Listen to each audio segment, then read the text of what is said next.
5 Sports. So Nick Saban retires, and we have been, Craig, you and I drove by, the family drove by, obviously, Bryant-Denny Stadium, and they have those statues of Paul Bear Bryant, among others, outside of the stadium, like other stadiums might have. Here's the one with Nick Saban. It's as if he passed away. It's been a tough day, I'm sure, the last few hours in Tuscaloosa, but Nick Saban has this shrine around his statue. That's from by Mike Wilson from earlier today, with a lot of, I guess, memorabilia and thank you and a couple of cans of beer, etc. Yeah, I've been there myself. Went to the game A&M, got to absolutely eaten alive by Nick Saban. I really think I saw, as I was walking out, blood running from his mouth. They got beaten so bad, it's such an unbelievable place. But yeah, it is a little strange that you would do all that stuff because he's still alive. You're still going to see him around. He's going to be involved with the program. He's there today. Yeah, he's there helping them out. You know, I don't think he's going to put a little mini statue of himself in the coach's office like Barry Alvarez did at Wisconsin. But yeah, he'll be around, and I'm sure there's still going to be a Nick Saban football camp and other things that go on. So you can still see him, enjoy it while you can. But yeah, it's got to be really rough to. I mean, this is not your normal coach retiring either. This is the greatest coach retiring. Yeah, guys, I mean, I think it's a very passionate fan base, and it is goofy to treat this like somebody died, but I think in Alabama fans' term, that's basically what it feels like. I mean, the greatest coach of all time is retired after 6 national championships at a school that wants nothing more. They don't care about anything as much as they care about football national titles, and here's the guy who did it better than anybody's ever done it before, and he's abruptly announcing his retirement, not with major signs that it was going to happen, not with a bunch of forewarning, only the idea in everybody's mind of like, hey, he's getting older and this is getting more crazy as a sport every single day. Wins enough, and a guy just want to go off into retirement with the resume that he has. And it's just so happens that it happened when nobody was really expecting it, other than those who thought maybe at some point this offseason it might occur. But just Wednesday, January 10th, nobody had that pegged as a date that was going to happen. So when that news dropped, it shocked everybody. Just that fact that it had happened. And then once you dove into it, it got to be more understandable, and I think everybody's just coming to terms with it. And I think that's how an Alabama fan comes to terms. And don't get me wrong, I think it's silly. I think it's funny to treat this like it's the shrine of John Lennon after he got assassinated in New York, something along those lines. But at the same time, that's grieving. That's what that is. That's grieving by people who are very sad, because the only coach that probably most of the people who place those flowers have ever known, or grown men, and we know how Alabama folks are, who have known others but have never probably loved a coach as much as they love Nick Saban. He's gone. I mean, he's gone not for good, but he's gone as far as being on that sideline for them. I know he's going to stick around Alabama in some capacity. I would imagine there's good money on him being on College Game Day here in the very near future. That seems like a layup. But for all intents and purposes, it is kind of like somebody or something died for Alabama football yesterday with that announcement. So, yeah, that's their grieving process. I wouldn't go to that extreme, but I'm also not roll tide like some of those folks are, I think I might have felt the same way when Osborne announced his. Bobby Bowden, of course, at Florida State, his time had come too. All right, so who's going to be the next head coach at Alabama? It will not be Dan Lanning. Oregon's Dan Lanning. There's a video. We can't show the video, but had a video up of a team meeting. What he was saying, it was really well done. It was baller video, kind of like a player committing to a school. There's the Oregon, Eugene, the dot, and Dan Lanning at the end of the video smoking a cigar and talking about how sometimes the grass is not greener on the other side, and the grass in Eugene is very good. So his name is out of the mix. It depends on who you talk to about Sarkisian, Steve Sarkisian. It depends on what particular, I guess you say, which odds you look at. Sarkisian, of course, would be a smart, at least, discussion. Whether or not he does it, I don't know. That's another one. Mike Norvell at Florida State picked up a transfer today and said it was a big day to be a part of Seminole Nation. Look, here it is. There's the commit, Terrence Ferguson. He's an offensive lineman from Alabama.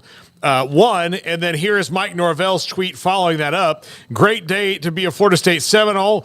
# big man coming to the Knoll family. And Tribe 24. Future is bright in Tallahassee.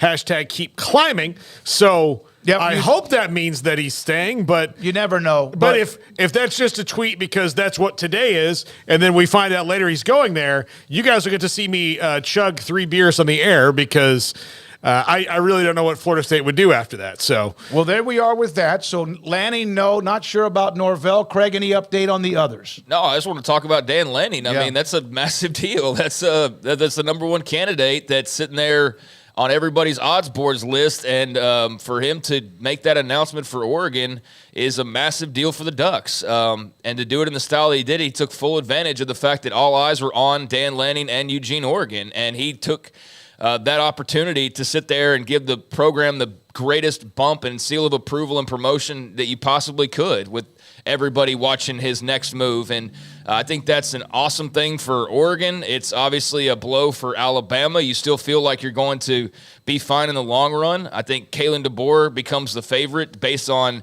just the reading of the tea leaves at this point, because he has not made a move like Lanning has. Sark's in a position where it's not exactly a great step up necessarily. And I know Washington was just in the college football playoff final, but just resources-wise, even with the move to the Big Ten, Texas is just on a little bit of a higher level. Just not trying to split hairs too much here, but I think we all can agree on that. And so Sark's just sort of there, not ruled out, but also not, it seems like, on the front burner.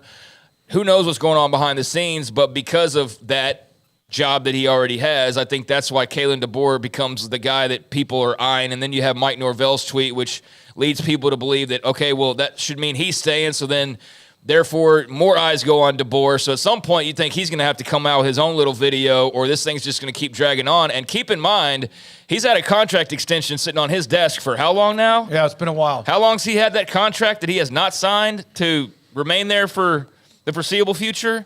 So that's been out there before the Saban stuff and is unresolved still at this point. So that's a big question mark as well when it comes to Washington. But for Oregon, the best day possible. I mean, the guy who now you can basically market as the number one target for Alabama if you want to, can sit there and tell every recruit, Alabama came to me the moment after Nick Saban retired, and I turned them down. Mm-hmm. And I wanted to do that to stay here at Oregon, and they played it perfectly with the social media team, and they'll get some traction off that, and that's great news for the Ducks as they head off into the Big Ten, because what a mess that would have been had he decided to uproot and go back. But he does seem like a guy that truly likes it there, and I think he's done this now a couple of times. So when he says, I'm going to be around Eugene, I know you never believe a coach entirely, but he's about as much as take it to the bank as you can that a guy's going to be sticking around, because he's gone all in now twice. Mm-hmm. With the fact that Eugene's where he wants to be and family loves it there, and that's where he wants his kids to grow up and this and that. So, yeah, that's a big name now scratched off. That $20 million buyout, I mean, even with Alabama's bankrolls, that's a lot of money to spend on just a simple buyout when you can sit there and go, all right, 22 starters, that's an extra $1 million nearly we can give them a piece, versus go just buy out a guy to talk to him and bring him in here, plus the contract, plus the staff contracts, plus more NIL. No, let's save that $20 million just for a conversation, basically, and use that to pay all the guys who might be leaving now, or the recruits that might be looking on the other side of the fence now that Saban's gone. So, that's something they just probably couldn't overcome, or just his desire to stay there regardless. Big win for the Ducks. It is a huge win for Dan Lanning, who said he was tired of moving around, and he then confirmed that, validated that with today's decision. I'm sure when he said that before, A&M and others were looking at him, he did not realize the job at Alabama would open. So why did Nick Saban decide now was the time? Paul peeled off about 1:45 seconds, and I love what he says here, because coaches can tell you one thing and also do another, and especially when it comes to whether they're staying or will stay, etc. But here's Nick Saban with ESPN's Reese Davis on why right now. Why did you decide that this was the right time to retire? Well, I don't think there's any good time, especially when you're a coach, because once you're a coach, you think you're going to be a coach forever. But I actually thought that in hiring coaches, recruiting players, that my age started to become a little bit of an issue. People wanted assurances that I would be here for 3 years, 5 years, whatever, and that got harder and harder for me to be honest about. And to be honest, this last season was grueling. It was a real grind for us to come from where we started to where we got to. Took a little more out of me than usual, and when people mentioned the health issue, it was really just the grind of, can you do this the way you want to do it? Can you do it the way you've always done it and be able to sustain it and do it for the entire season?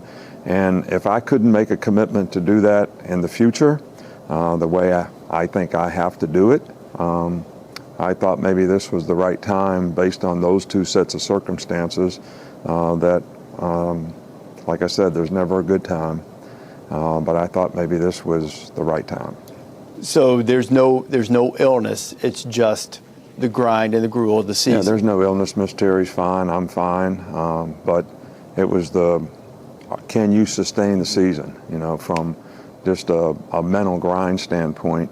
And when I was young, I could work till 2 a.m, get up at 6, and be there the next day and be full of energy and go for it. But when you get a little older, that gets a little tougher, and I'm sure a lot of people can relate to that. All right, so there's Nick Saban from the GOAT himself on why now. And I appreciate what he said, that his age and how long he's going to be there. Can he commit the kids they're going to be there 4 or 5 years? I spoke with Lindale football coach Chris Cochran. His offensive lineman, Casey Poe, signed with Alabama. He said that he'll sit down with Casey in the next day or two, once and whenever Alabama names the next head coach. He's a lifelong Bama fan, but said obviously he was surprised by this, and there's a lot of players that are trying to figure out what Bama will do first before they decide what they're going to do. But still playing for Alabama, regardless of the coach, is playing for Alabama. Now, yeah, he had an article that I read not too long ago where he was talking about, and I wish I would have bookmarked it, but he was talking about the grind, like he was just referring to, but he was going more in depth on it, and he was talking about like all of the recruiting timelines and the NIL portion and the this and the that. And I remember reading at the time and just going like, how much longer is he going to do this, with no idea that like a month later he might be retiring, but it might have been on The Athletic or something. And it screamed like, just enough's enough. Like this, I'm tired. I just want to enjoy parts of this, but not all of it, And so I think that he's going to have a nice office at Alabama where he can drop in when he wants to and be an analyst or an advisor, special advisor. And I do think that all signs point to him being on College Game Day, right? I mean, that seems to be like as much of a sure thing you would think media-wise as would be out there for him. But yeah, that's a simple enough explanation. I'm glad to hear it's not a health issue. I know a lot of people just immediately jump to that conclusion because he's older or his wife, possibly had something, and that's kind of reckless to just throw out there, but it's understandable when you're talking about the ages we are. But it's great to hear that that's not the case, and the only health issue is just to being tired, which he's been coaching a really long time at a very high level, coaching more games than most, recruiting, the highest level of players for a couple decades now at this point, longer than that actually, much longer than that, but just at Alabama. So yeah, I totally buy, hey, I'm just older and tired, and I'm tired of this rat race, and I just want to be a part of it, but not take a bite out of the whole thing any longer. all right, so other college football